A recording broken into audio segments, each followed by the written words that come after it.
We will give you glory and honor. We will lift our hands to praise you. We exalt your holy name.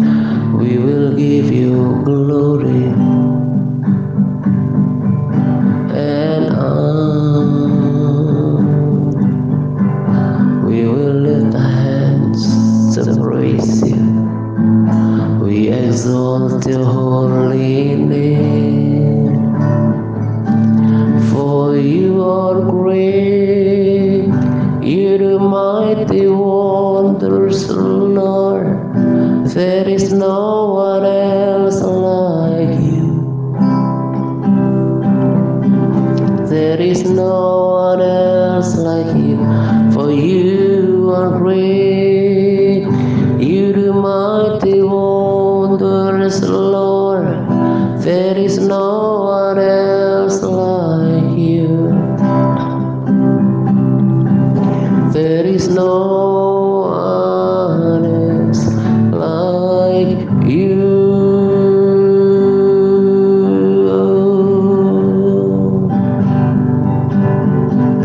We will give you glory and honor. We will lift our hands to praise you. We exalt your holy name. We will give you glory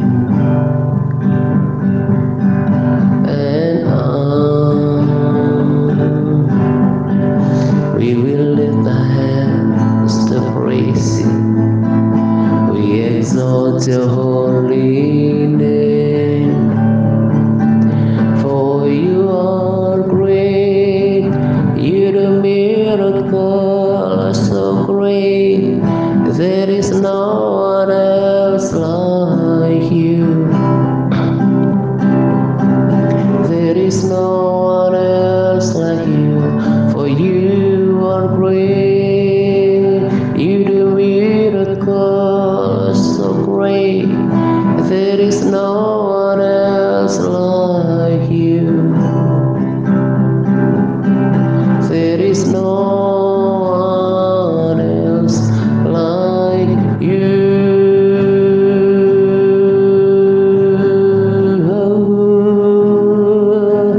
For you are great, you do mighty wonders, Lord.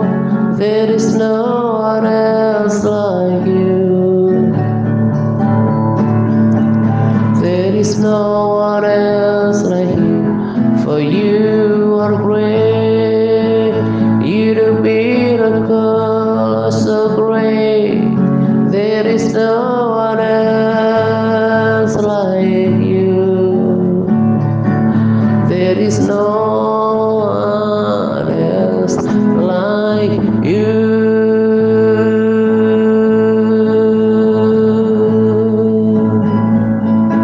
Sebab kau besar, perbuatanmu ajaib, tiada seperti Engkau. Tiada seperti Engkau. Sebab kau besar, perbuatanmu ajaib, tiada seperti Engkau. Tiada seperti Engkau.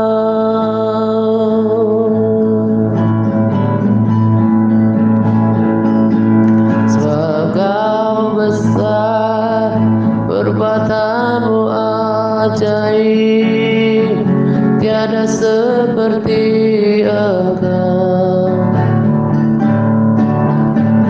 Tiada seperti Engkau. Sebab kau besar, perbuatanmu ajaib, tiada seperti Engkau. Tiada seperti Engkau.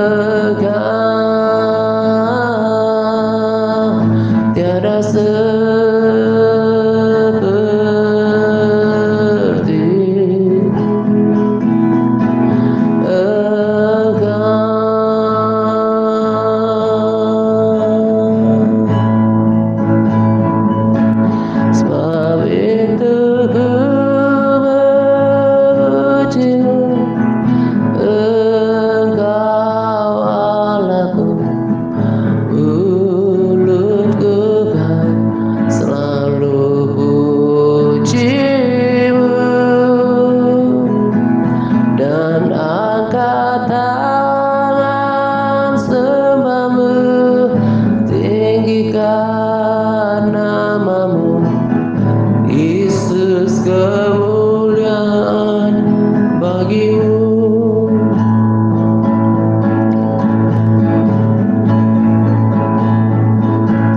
Sebab itu ku memujimu, Engkau Allahku, mulutku kan selalu pujimu,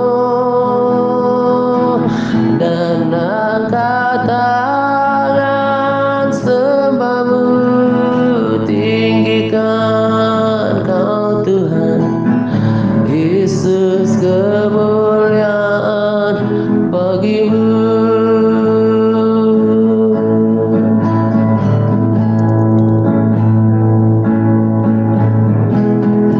Bawaku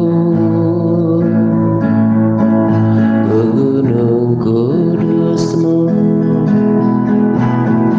tempat kediaman-Mu, biar kemuliaan melingkupi hidupku, dan jiwaku kan dipuaskan. Hanya dekat-Mu, itu yang ku perlu, ke sumber penghiburanku, dan Kau yang lupakan air mataku, jadi lembah yang bermata air.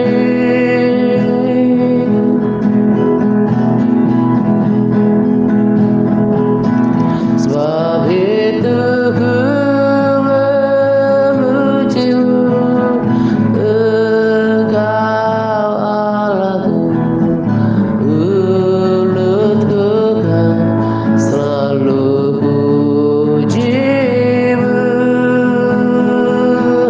dan angkat tangan sembahmu, tinggikan namamu, Yesus, kemuliaan bagimu. Sebab itu ku memujimu, Engkau Allahku, mulutku kan selalu pujimu, dan angkat tangan sembahmu, tinggikan namamu, Yesus, kemuliaan bagimu. Sebab itu ku memujimu, Engkau Allahku, mulutku kan selalu pujimu, dan angkat tangan sembahmu, tinggikan namamu, Yesus, kemuliaan bagimu. Yesus, kemuliaan bagimu. Yesus, kemuliaan bagimu.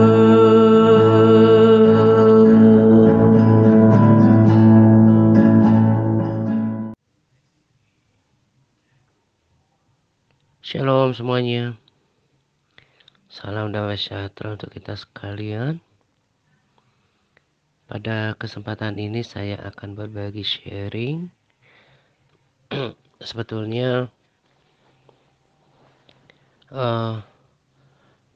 hanya sharing sederhana yang tidak berasal dari pembacaan firman Tuhan gitu ya, tapi dari perenungan setelah menyaksikan beberapa video kesaksian yang saya dapatkan di YouTube, dan beberapa di antaranya sudah saya bagikan kepada para sahabat dan juga saudara di dalam komunitas ini. Nah, kenapa saya katakan sharing sederhana, karena ini lebih pada ya sharing sederhana untuk membagikan apa yang menjadi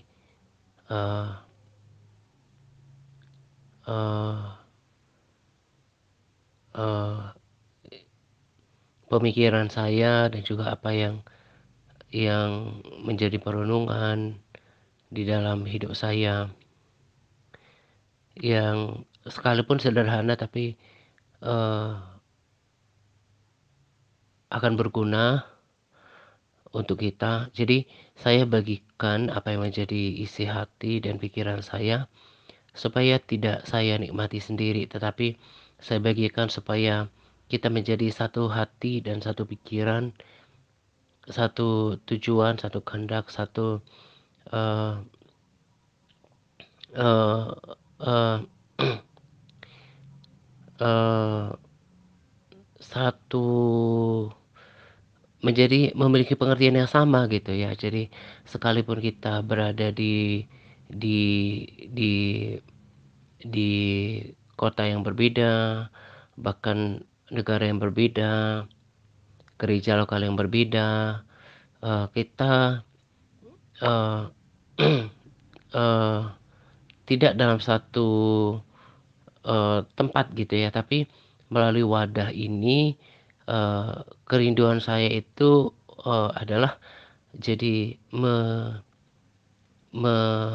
membagikan apa yang menjadi prinsip hidup saya, pelajaran, perenungan, apa yang saya pikirkan, apa yang saya dapatkan, yang saya percaya itu positif, uh, membangun, dan itu yang saya uh, pengen transfer gitu ya. Dan di sini juga saya tidak sedang memposisikan diri sebagai orang yang paling wah gitu ya. Justru dengan kesederhanaan dan kejujuran saya mau uh, uh, uh, uh, apa ya berbagi, sharing, mencerahkan pikiran kita, supaya kita saling membangun bahwa uh, uh, memang dalam dalam mengikut Tuhan, uh, uh, selain tentu tidak mudah gitu ya, kita juga terus mengejar kesempurnaan itu. Tetapi tidak berarti karena saya belum sempurna akhirnya saya berhenti. Saya tidak mau tertipu dengan pikiran yang dari si jahat seperti itu. Sebab saya tahu Tuhan yang saya sembah, Tuhan yang saya ikuti, Tuhan yang saya layani adalah Tuhan yang tidak pernah menolak pertobatan, yang yang murah hatinya asal kita tidak mempermainkan gitu ya. Jadi di dalam kelemahan kita, dalam mengikut Tuhan, uh, uh, masih ada pintu uh, anugerah Tuhan untuk kita terus berdamai dengan Tuhan gitu ya. Karena uh, uh, kalau semakin hari kita semakin uh, mengerti gitu ya. Betul juga pesan salah seorang dari pendoa itu yang mengatakan bahwa betul ada terlalu banyak sebetulnya hal-hal yang kurang dari hidup kita yang perlu kita evaluasi, kita introspeksi, dan juga kita harus pertobatkan gitu ya. Saya tidak munafik gitu ya. Ada masa di waktu yang lalu merasa ada masa di waktu yang lalu saya merasa bahwa saya sudah taat total gitu ya. Saya sudah menjalankan hidup kudus. Saya merasa sudah udah menjalankan kehidupan yang taat total, udah menjalankan kehidupan yang kudus gitu ya. Merasa cacat celahnya itu sedikit gitu ya. Tapi semakin kita memiliki kerendahan hati untuk eh, di hadapan Tuhan mengoreksi diri, maka kita akan mengerti bahwa sebetulnya kita itu juga adalah orang yang selalu harus senantiasa memiliki kerendahan hati di hadapan Tuhan untuk koreksi diri gitu ya. Sebab eh, dalam menjalankan hidup ini gitu ya, eh, ada ada ada sangat besar potensi untuk membuat kita tidak berkenan di hadapan Tuhan. Sebab hal-hal yang menghalangi kita di hadapan Tuhan yang membuat kita berdosa bukan semata hal-hal yang misalnya mabuk-mabukan atau berjudi atau berzina atau melakukan percabulan atau pencurian gitu ya. Bukan hal seperti itu yang kelihatannya eh, eh, apa ya, sesuatu yang memang di dicela oleh masyarakat gitu ya, yang publik tahu bahwa itu sebuah pelanggaran. Tapi ada hal di mana yang bahkan eh, kebanyakan orang menganggap itu hal yang biasa, tapi di mata Tuhan itu adalah hal yang luar biasa. Misalnya bersungut-sungut gitu ya. Kan ada di dalam peringatan Tuhan di kitab Korintus bahwa supaya kita belajar dari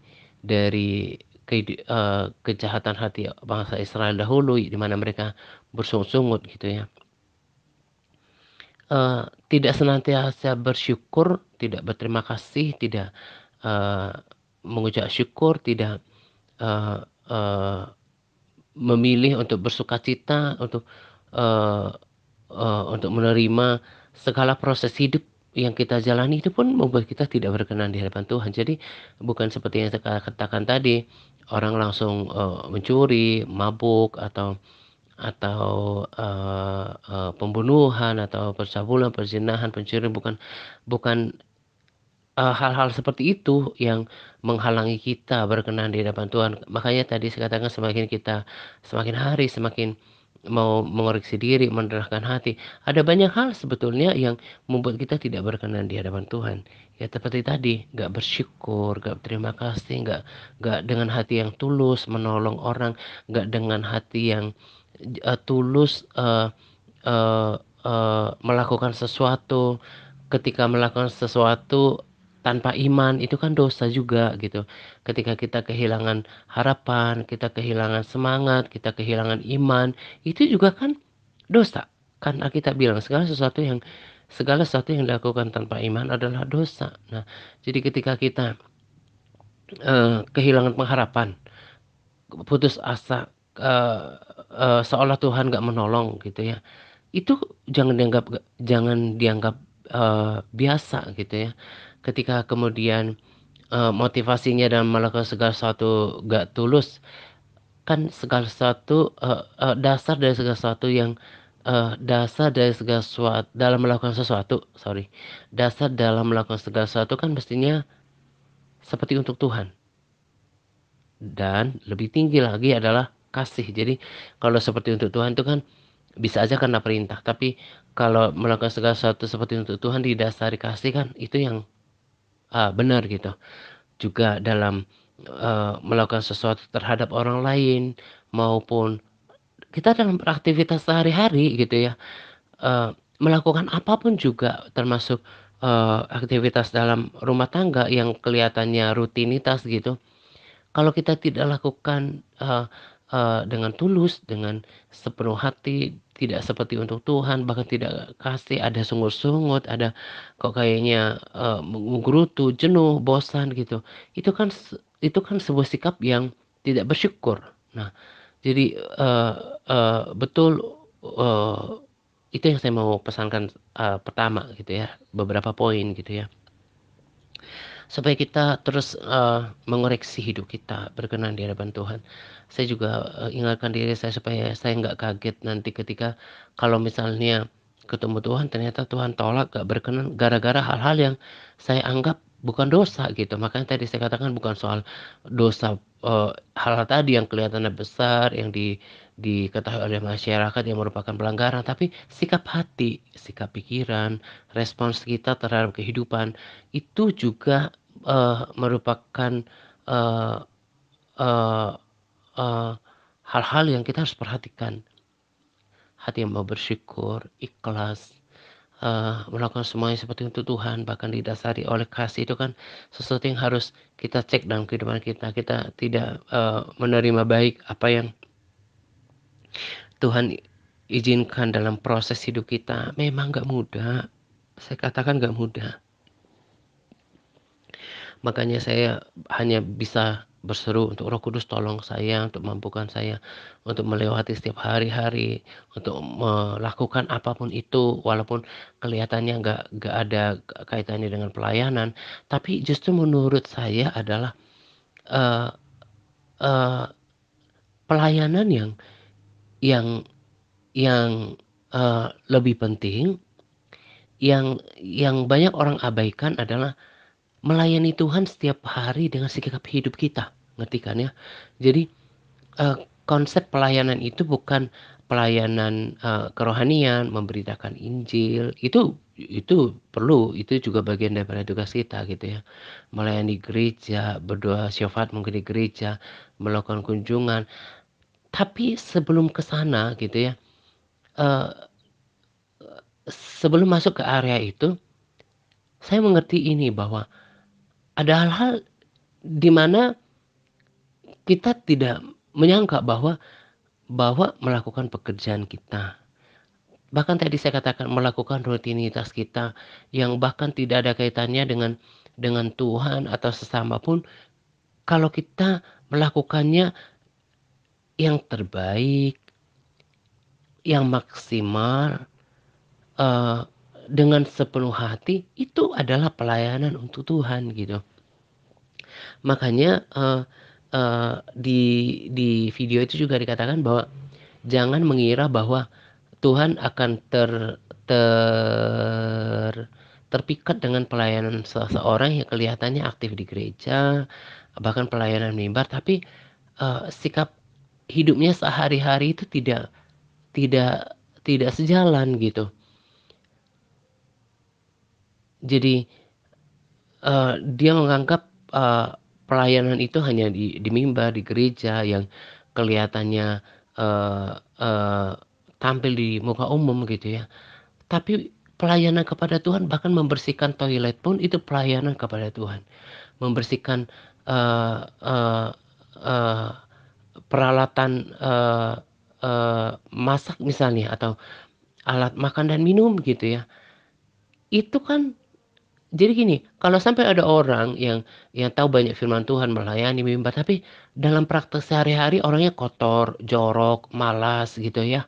Itu kan jadinya nggak setara, nggak sejalan, nggak seimbang dengan kerohaniannya. Nah, makanya Tuhan itu Tuhan yang sempurna gitu ya. Jadi dalam menilai, ada orang yang kelihatannya sangat aktif, sangat sangat giat dalam melayani, tapi praktek hidupnya itu nol gitu ya. Membersihkan rumahnya dia nggak mau, membiarkan semuanya berantakan gitu ya. Jadi dia hanya tampil di luar seolah-olah dia melayani Tuhan. Nah, jadi betul-betul kalau ngerti ini, penilaian Tuhan itu sangat excellent gitu. Jadi nggak munafik, nggak kalau ngerti kayak gini tuh benar-benar sangat apa ya, kagum sama Tuhan gitu ya. Karena yang dilihat itu kan bukan kayak gitu doang gitu. Ada orang yang mungkin bergelar pendeta atau mungkin uh, pelayan Tuhan, tapi di belakang mimbar itu loh, itu kan jadi penilaian penting bagi Tuhan gitu. Nah, itu yang juga saya mau Itu yang ngerti, yang saya praktekkan, itu juga yang saya mau share gitu. Makanya tadi saya katakan hal-hal yang sederhana yang perlu kita perhatikan. Sikap hidup kita dari angka 1 sampai 10, dari A, eh, eh, ya dari alfa dan omega istilahnya gitu ya, dari huruf A sampai Z gitu. Kita harus perhatikan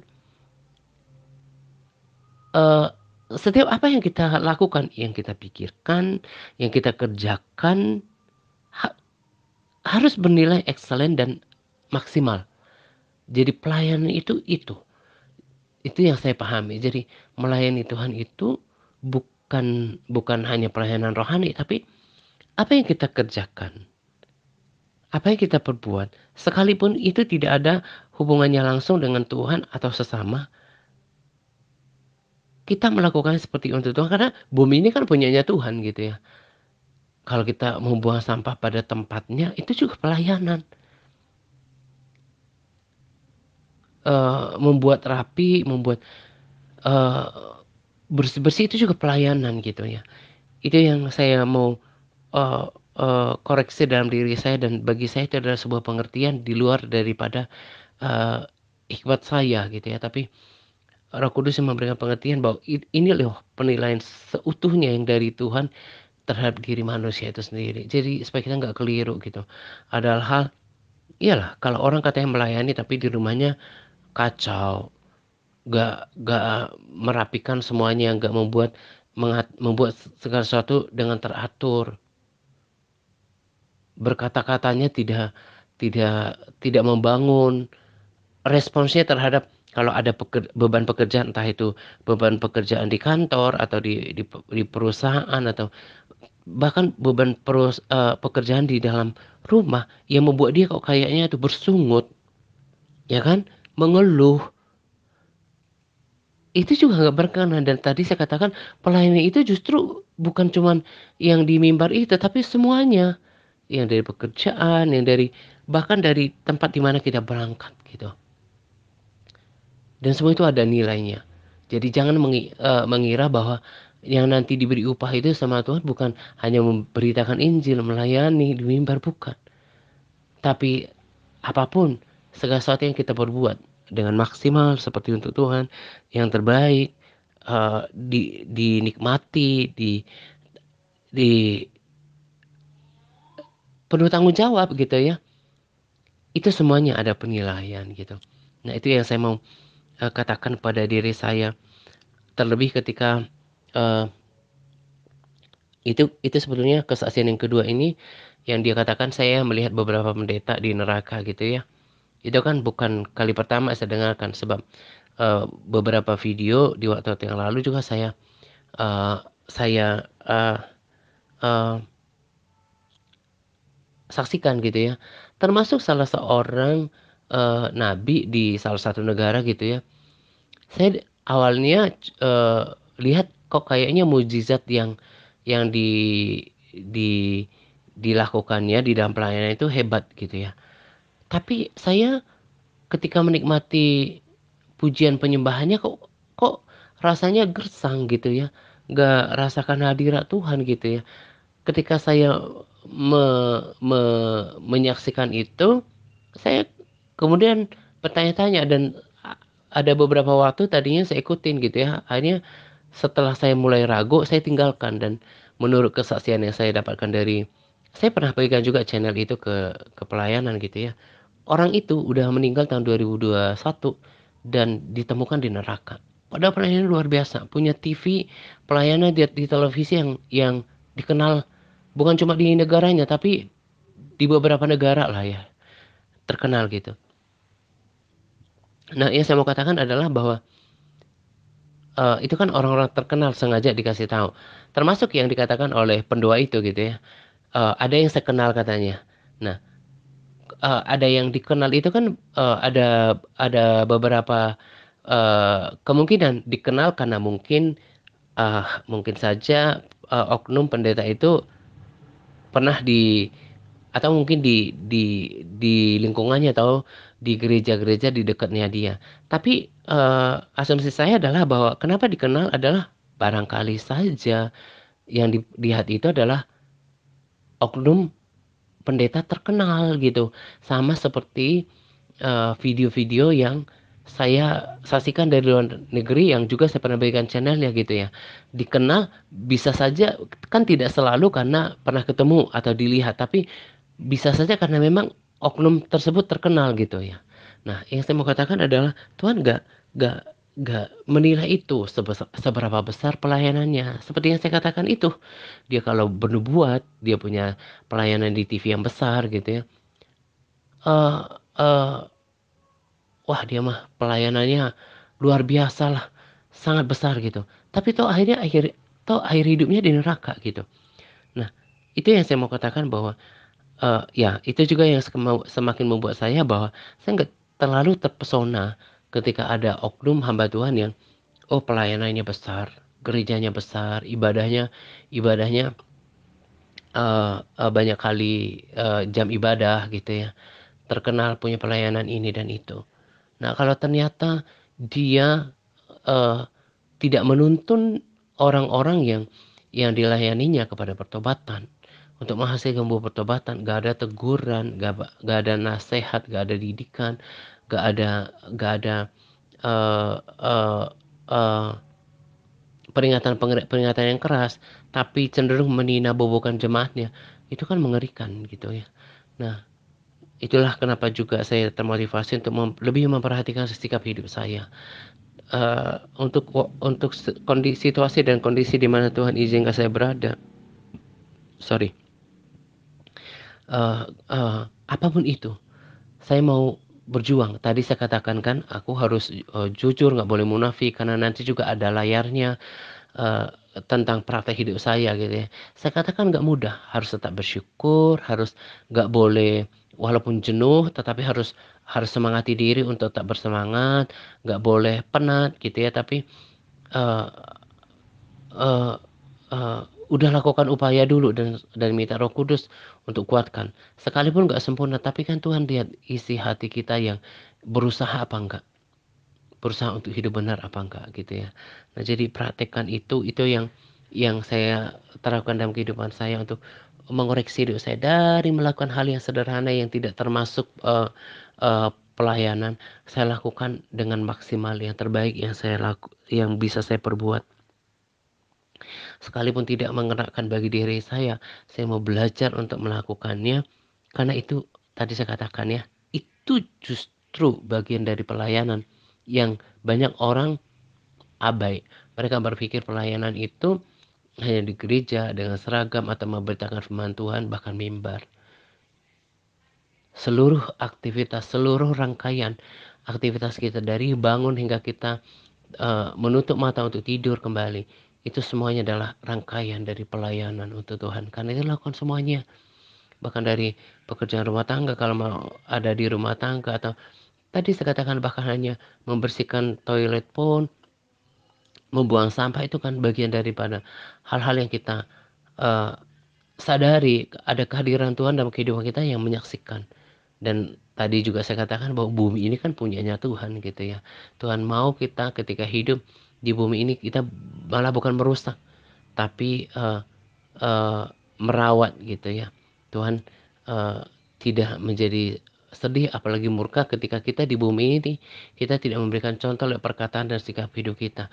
Kita tidak merawat, kita tidak melakukan segala sesuatu dengan maksimal, kita separuh hati bahkan bersungut-sungut untuk melakukan semuanya, itu uh, merupakan penilaian dari hadapan Tuhan. Dan bagi saya itu juga adalah bagian daripada uh, uh, apa yang Tuhan perhatikan dari sikap hidup seseorang. Jadi bukan sekedar kerohanian bahkan pendeta, tapi menjadi oknum pendeta gitu ya, tapi ternyata ya itu tadi katakan, itulah kesempurnaan Tuhan itu. Gak bisa disogok dengan pelayanan-pelayanan atau mimbar, gak bisa. Tapi sungguh diperhatikan sikap hati yang muncul atau terlihat di dalam praktek hidup gitu ya.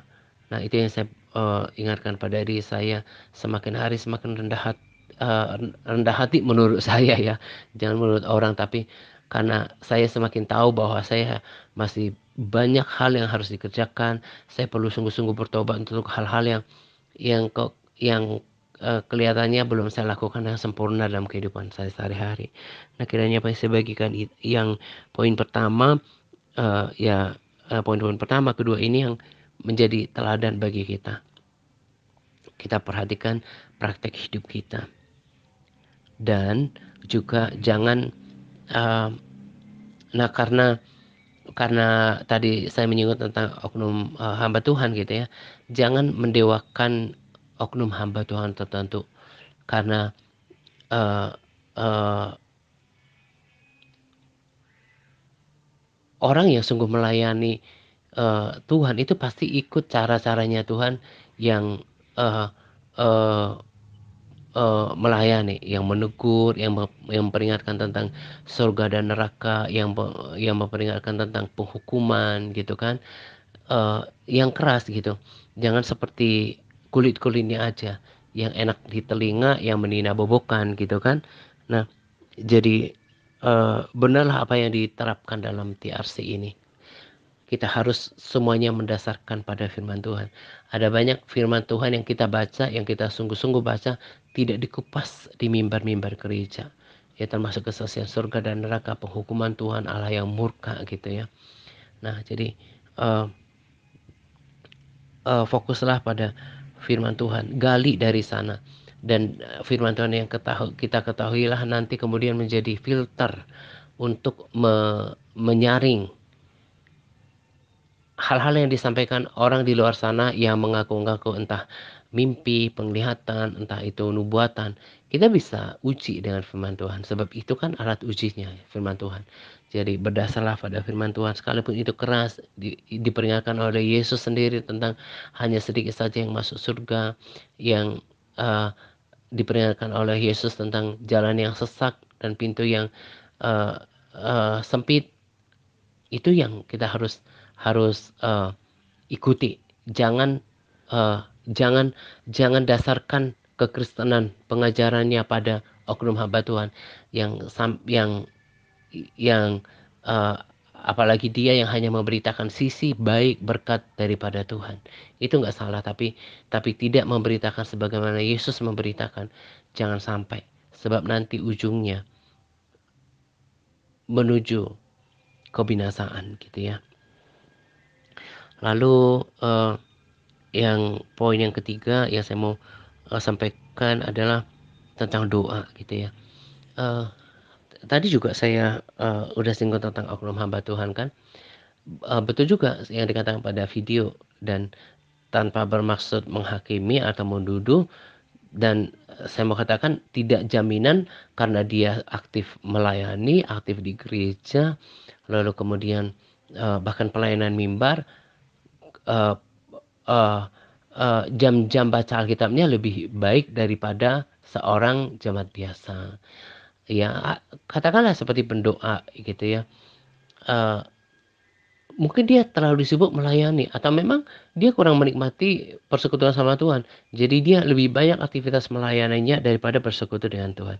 Sementara yang saya pahami dari firman Tuhan, yang Tuhan suka termasuk daripada Daud adalah itu menghabiskan banyak waktu dengan Tuhan, duduk di hadirat Tuhan.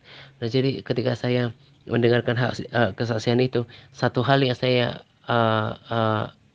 perbaiki dalam diri saya adalah persekutuan saya dengan Tuhan, berbahasa roh. Kalau puasa konsisten ya, tapi lebih lagi curi banyak waktu untuk berdiam diri di hadirat Tuhan, menyembah Tuhan dalam roh dan kebenaran. Duduk saja, tenangkan pikiran, nanti Roh Kudus yang arahkan, mau sembah, mau memuji, berbahasa roh, bersyafaat gitu kan. Nah, itu yang saya praktekkan dalam kehidupan saya. Orang yang kalau sungguh-sungguh mendengarkan peringatan dan dia mau berubah, pasti ada hal yang diperbaiki dalam dirinya. Seperti tadi saya katakan bahwa saya juga sekalipun diberikan kesempatan oleh Tuhan untuk melayani di pelayanan ini, bukan berarti saya sempurna. Saya belumlah sempurna dalam menjalani hari-hari saya dari pagi sampai malam. Ada hal-hal yang perlu saya pertobatkan, saya bereskan setiap malam gitu ya, bahkan setiap saya berdoa. Nah, teladani juga itu koreksi, sungguh-sungguh minta ampun kepada Tuhan kalau ada hal-hal yang tidak berkenan yang kita perbuat, ya mungkin kita pikirkan, mungkin kita katakan gitu kan. Sebab ketika kita dengan rendah hati berdoa, minta ampun kepada Tuhan, pengampunan Tuhan itu pasti ada gitu. Nah, jadi jangan lupa untuk berdoa, minta ampun ketika berdoa. Dan uh, uh, tadi saya katakan respons saya ketika mendengarkan peringatan seperti itu adalah memperbaiki sikap hidup saya gitu ya, terutama terutama dan salah satunya adalah persekutuan saya sama Tuhan. Saya berdoa lebih banyak, duduk di hadirat Tuhan lebih banyak, berbahasa roh lebih banyak.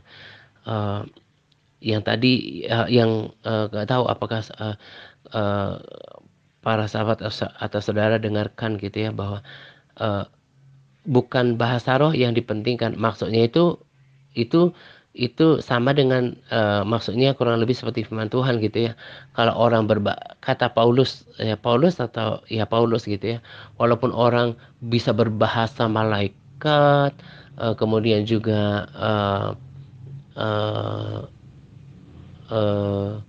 tapi kalau nggak ada kasih itu kan sama juga nggak ada artinya.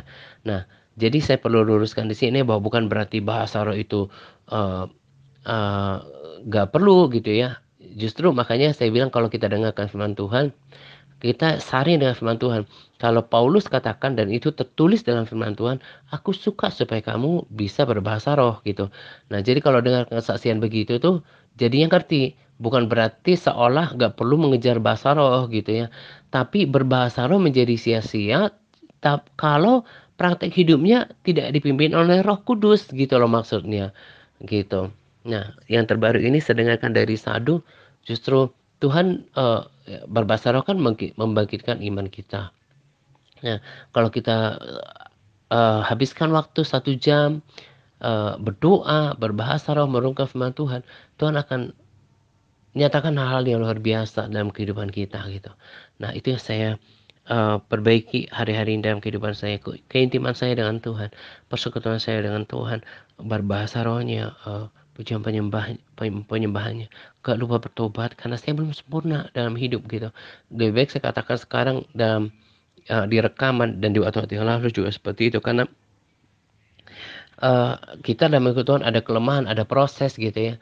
Tapi bersyukur kita sudah mengerti sekarang prinsipnya, mau berubah, mau evaluasi, mau introspeksi diri dan mau bertobat dan mau lebih baik dan mengadakan Roh Kudus gitu. Nah, itu praktek hidup saya saat ini, dan itu hal sederhana yang saya pengen bagikan, dan saya bagikan kiranya menjadi motivasi dan diikuti bahkan jauh lebih baik gitu kan ya. Lalu kemudian juga uh, uh, uh,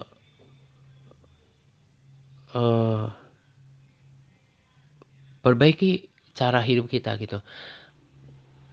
Jangan sampai ketika mendengarkan peringatan seperti itu respons kita biasa gitu. Ya dengar peringatan ya biasa aja. Tetapi harus ada sesuatu yang harus diperbaiki. Ada sesuatu yang berubah ketika mendengarkan kesaksian itu. Itu yang sehat menurut saya. Uh, uh, uh, ada sesuatu yang dikoreksi di dalam diri kita. Nah, itu saja poin-poin sharing sederhana saya untuk kesempatan ini.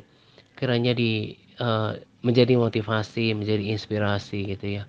Bahwa tentang tadi saya katakan yang perlu kita perbaiki bukan soal kerohanian, bukan cuma baca kitab tok gitu ya.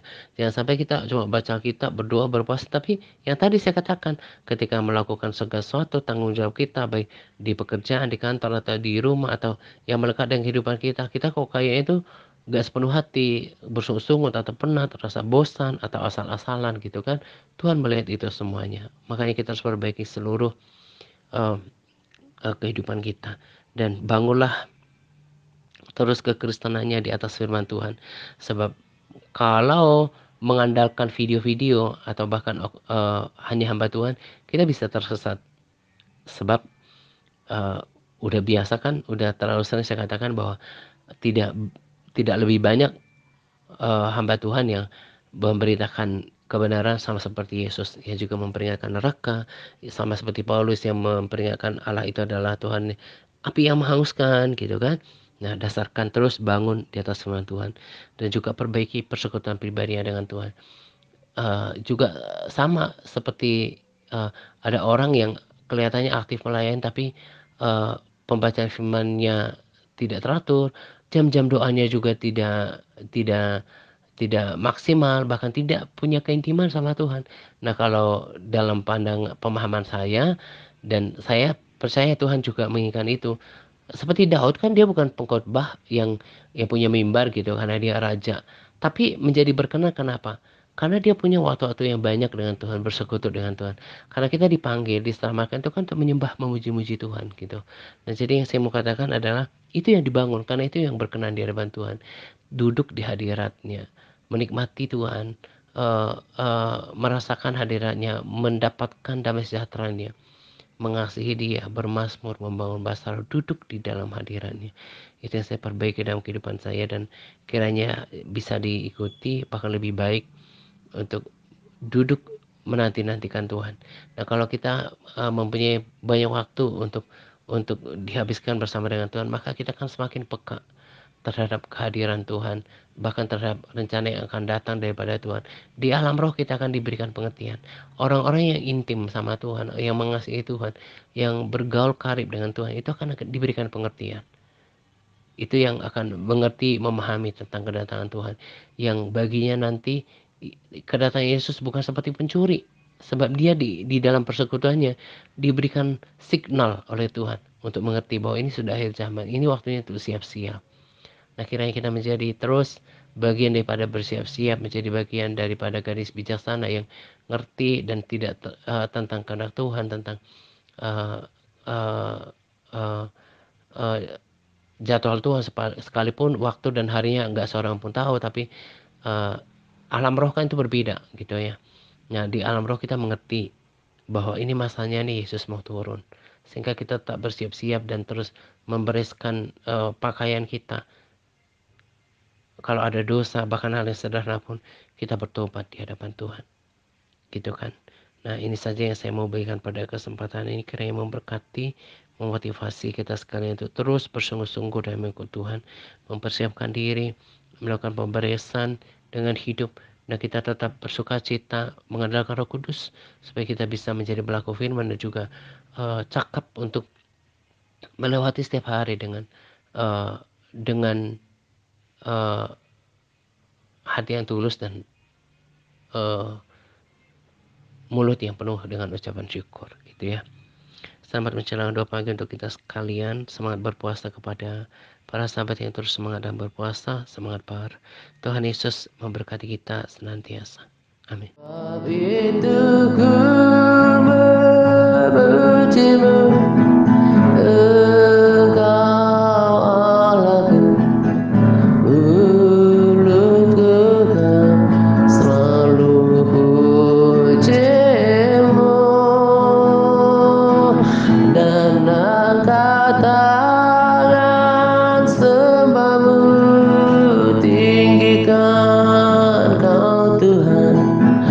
Yesus kemuliaan bagimu.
air mataku, jadilah